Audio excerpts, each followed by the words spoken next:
चलिए बात कर लेते हैं एक और बड़ी और अहम खबर की। तो सरसों खरीद को लेकर सरकार का बड़ा फैसला। आज और कल सरसों की खरीद होगी। 6 जिलों में सरसों की सरकारी खरीद होगी।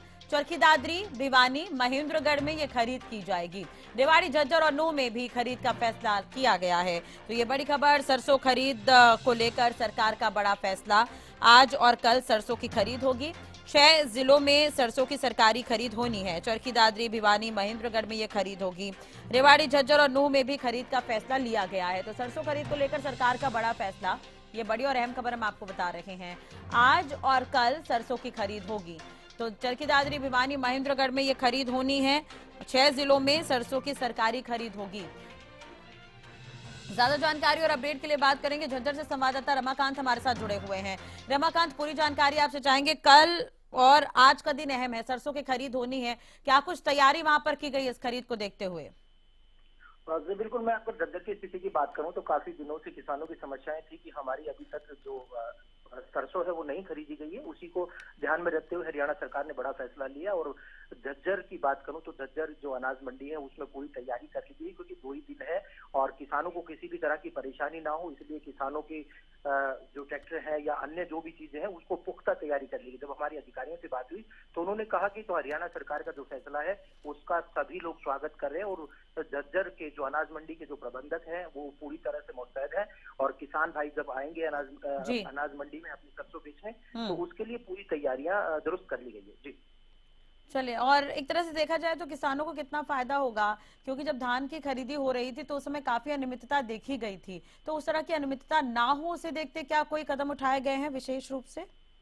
जी बिल्कुल, मैं झज्जर के उपायुक्त की बात करूं तो उन्होंने साफ तौर पर दिशा निर्देश दिए कि किसान भाइयों को किसी भी तरह की कोई भी परेशानी ना हो। कई अनियमितता आई थी और हम लोगों ने भी कई खबरें कवर करी थी, लेकिन अब किसानों के लिए ये 2 दिन का फैसला लिया गया। और लगातार जो मंडी प्रबंधक है वो पूरी तरह से अलर्ट मोड पर है, क्योंकि 2 ही दिन है तो ज्यादा दिन नहीं है, इसलिए किसानों को किसी भी तरह की कोई परेशानी ना हो, इसी के लिए झज्जर प्रशासन हो या अनाज मंडी का जो भी अधिकारी है वो पूरी तरह से अलर्ट मोड पर है। चलिए रमा, बहुत बहुत शुक्रिया तमाम जानकारी के लिए। नजर बनाए रखिएगा, अपडेट आपसे लेंगे।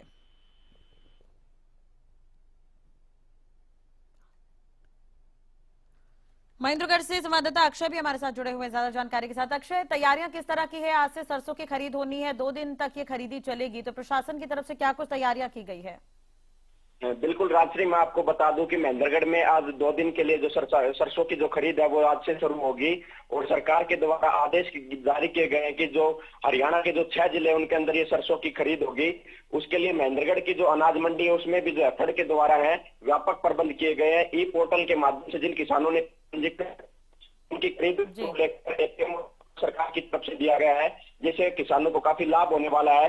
कल वहीं अगर बात करें तो अटेली में किसानों के द्वारा मार्केट कमेटी के सचिव को एक ज्ञापन सौंपा गया था। उसमें कहा गया था कि सरसों की खरीद को शुरू किया जाए।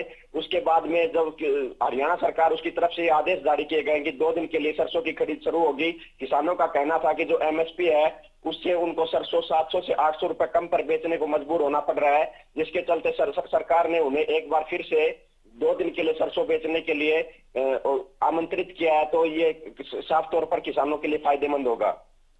चलिए, अब अनियमितता जो धान खरीदी के वक्त देखी गई थी वो सरसों खरीद के दौरान ना हो, उसे लेकर क्या कुछ तैयारी है महेंद्रगढ़ में? राजश्री, मैं आपको बताऊं कि महेंद्रगढ़ जिले में ओलावृष्टि हुई थी, जिससे कि फसल है वो काफी प्रभावित हुई थी। भाई सरसों में भी नमी थी, जिसके कारण पिछले दिनों काफी परेशानियों का सामना करना पड़ा था। भाई अब जो जिला प्रशासन उसके द्वारा किसानों को कहा गया है कि वो पूरी तरह से अपने सरसों को सुखाकर लेकर आए। वहीं जो जिला उपायुक्त है उसके द्वारा जो एफएड के कर्मचारी है उनको आदेश दिए गए हैं कि भाई किसानों को किसी भी तरह की परेशानियों का सामना नहीं करना पड़े, इसलिए उन्होंने व्यवस्था को बिल्कुल दुरुस्त किया गया है। चलिए, बहुत बहुत शुक्रिया अक्षय तमाम जानकारी और बातचीत के लिए। नजर बनाए रखिएगा।